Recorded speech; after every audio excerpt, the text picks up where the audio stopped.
ako pinagtagpo,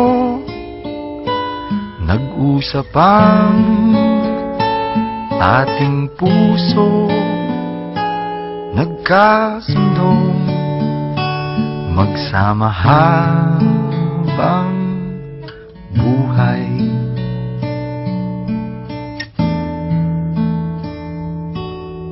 Nagsumpaan sa may kapal, walang iwanan, taginit o tagulan, haharapin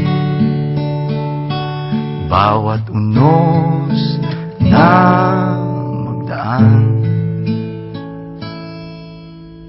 Sana'y di magmaliw ang pagtingin, kay daling sabihin 10 years na pala tayo, ang bilis ng panahon.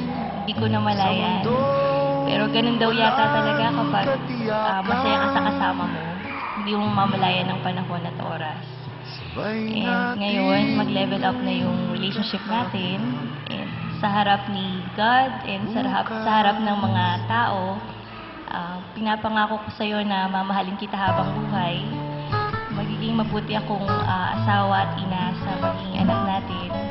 And hindi ako magsasawang supportahan ka sa mga missions mo.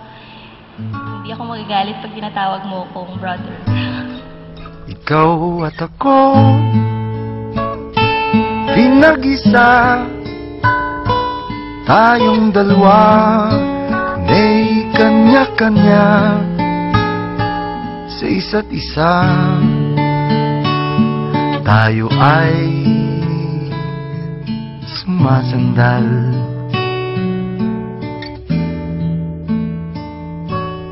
Bawat hangad kayang abutin, sa pangambay di paaalipin. Basta't ikaw, ako, tayo, magpakailanman. Emeline, Lensky, 10 taon. Wow, parang kanta, no? Moment like this, some people need a lifetime. At naniniwala ako at patuloy akong maniniwala na kaya tayo nagtagal dahil sa grasya ng Diyos. At patuloy tayo magtatagal dahil sa grasya niya. Kasi ang lahat ng taong bayan, batang people, at lahat na kasama si Father, ako'y nangunumpa na sasamahan kita. Tatanda ako kasama mo. Ako'y magiging mabuting asawa. Hindi lang mabuti pero faithful na asawa. Ako'y magiging mabuting tatay sa ating mga magiging anak, kung ilan man sila. At sasamahan kita, mamahalin kita, aalagaan kita hanggang sa huling higto ng ating buhay.